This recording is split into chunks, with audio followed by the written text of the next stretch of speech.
स्वामी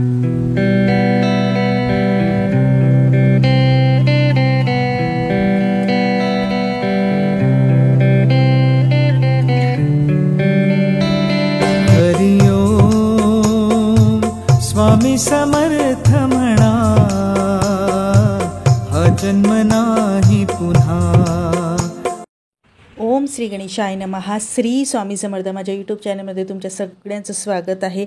आणि आजचा व्हिडिओ खूप स्पेशल आहे, कारण माझ्या घरी आज आलेले आहेत स्वामी पादुका। आणि हा दिवस म्हणजे माझ्यासाठी तरी दसरा दिवाळीसारखाच होता, कारण म्हणजे वाटलं नव्हतं की म्हणजे इतकी छान ही सेवा होणार आणि खूप छान पद्धतीने महाराजांनी ही सेवा करून घेतली। आणि इथे बघा मी पादुका आल्या तेव्हा मी त्यांचं म्हणजे स्वागत करत होते, जसं आपण गणपती आल्यावरती गणपती बाप्पाचं आपण स्वागत करतो त्या पद्धतीने स्वामी पादुकांचं सुद्धा स्वागत करत होते। पण काही गोष्टी माहिती नव्हत्या, परंतु जे हे दादा आहेत आणि ताई आहेत, तर ही जे पादुकांचं पूजन असतं हे प्री बुकिंग असतं आणि ही सेवा ते चातुर्मासात देत असतात। तर ही आपल्याला आधी बुकिंग करावी लागते, त्यानंतर ते पादुका घेऊन आपल्या घरी येतात। निशुल्क अशी ही स्वामी सेवा करतात आणि जी पूजन ते आपल्याकडनं करून घेतात ते अतिशय सुंदर पद्धतीने ते आपल्याकडनं ते पूजन करून घेत असतात। माहिती नसते तरी सुद्धा त्या ताई खूप छान मार्गदर्शन करतात आणि आपल्याकडनं पूजा करतात।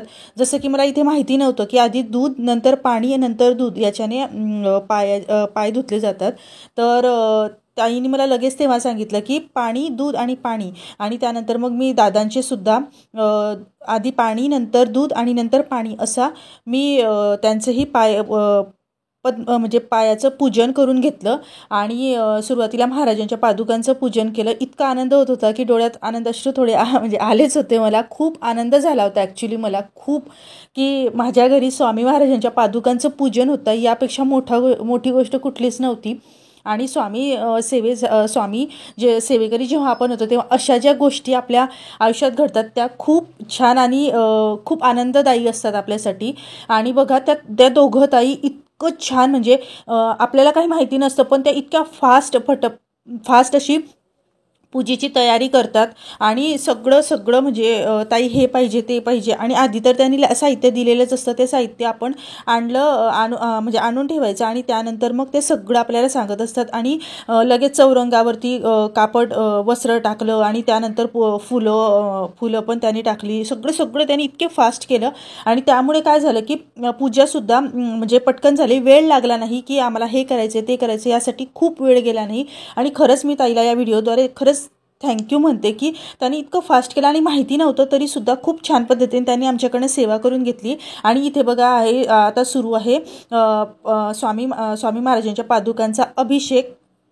तर अभिषेक झाल्यानंतर बघा, आणि विशेष आहे की घरात जेवढे मेंबर असतात त्यांच्याकडनं सुद्धा ती ही सेवा करून घेतात। की आमचा अभिषेक झाल्यानंतर माझे काकू होते त्यांच्याकडनं केला, माझी मैत्रीण होती तिच्याकडनं केला, आणि महाराजांच्या पादुकांवरती छान अशी मूर्ती ठेवली स्वामी महाराजांची, जी आपल्या घरात माझ्या घरात आहे, मग मी तीच मूर्ती ठेवली। आपली जे देवघरात असते ती नसेल तर ती मूर्तीसुद्धा देतात, असं ते साहित्याच्या याच्यामध्ये लिहिलेलं आहे की काळजी करू नका आम्ही देतो।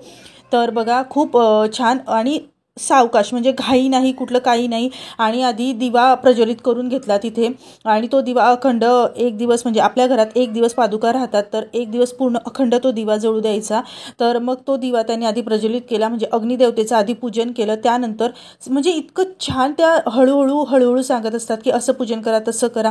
त्यानंतर पहिल्यांदा कोमट पाण्याने पादुकांचा अभिषेक झाला, त्यानंतर दुधाने अभिषेक झाला, आणि त्यानंतर परत पाण्याने अभिषेक स्वच्छ पादुका करून त्यानंतर बघा इथे अष्टगंधाने छान पादुकांना जे स्वस्तिक काढायचं होतं, बोटं वगैरे कसं करायचं काय नाही, ताई सगळं मार्गदर्शन करत होता। हिना अत्तर लावलं आणि त्या जसं सांगत होत्या तसं आम्ही करत होतो। तर इथे हे सर्व पूजन सुरू आहे आणि ही सेवा निशुल्क आहे आणि इतक्या छान पद्धतीने आणि म्हणजे इतक्या आवडीने त्या ताई दादा करतात आणि बुकिंग असेल तिथे घेऊन जातात। असं नाही की आम्हाला घ्यायला या किंवा तुम्हाला गाडीच पाठवावी लागेल, असं त्यांचं काही नाही। निशुल्क अशी सेवा, आणि दक्षिणा तुम्हाला तुमच्या मनाप्रमाणे टाकायची असेल टाका, नाही टाकायची असेल नाही टाका, ते काहीही मागत नाही हे दादा आहेत।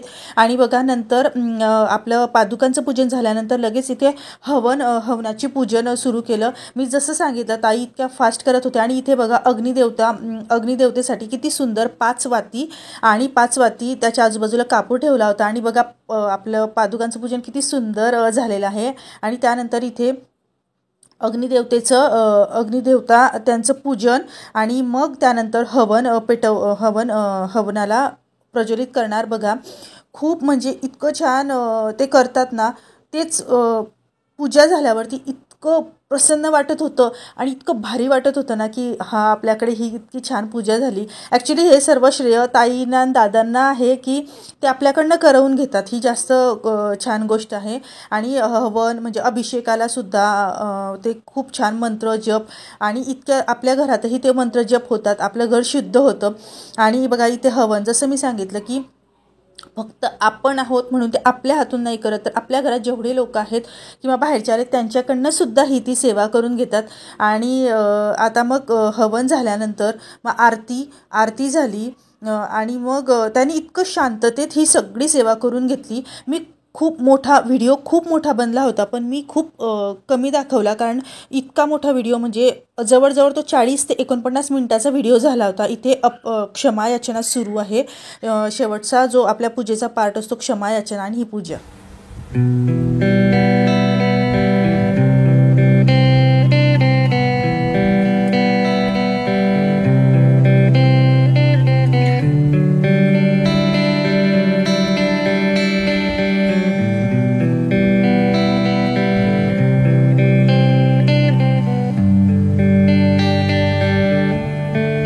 माझ्यासाठी हा योग दुग्ध शर्करायुक्त असा झाला, कारण मी जे मंदिर आत्ता बनवलं आणि त्यामध्ये माझ्या महाराजांच्या पादुका सुरुवातीला ठेवण्यात आल्या आणि योग इतका छान होता. गुरुपुष्यामृताचा योग.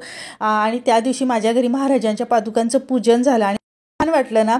आणि आत्ता बघा महाराजांच्या पादुकांचं प्रस्थान म्हणजे जिथे दादांच्या घरी या पादुका पोस्त करायच्या होत्या, कारण तिथून मग कुणाकडे असेल तर तिथे त्या पादुका ते घेऊन जातात. मग ह्या दादांकडे आम्हाला न्यायच्या होत्या, तर मग इथे छानपैकी अशी त्यांची पेटी आहे, त्यामध्ये पादुकांना छान म्हणजे असं ठेवतात आणि असं छान वस्त्रसुद्धा त्यांनी शिवलेलं आहे. तर सगळ्यांनी दर्शन घेतलं, छान पादुकांवरती हार वगैरे ठेवला आणि मग आम्ही पादुका घेऊन निघालो. तर कशी वाटली तुम्हाला पूजा मला नक्की कळवा. आणि सगळी केलेली सेवा स्वामींचरणी अर्पण करते. आणि धन्यवाद दादा, ताई आणि केतकी ताईला सुद्धा, कारण तिच्या थ्रूच मला हा संपर्क मिळाला. आणि गोखले काकूंना सुद्धा, कारण त्यांना मी खूप फोन करून विचारायची कसं करायचं आहे. तर केलेली सेवा स्वामींचरणी अर्पण करते. श्री स्वामी समर्थ.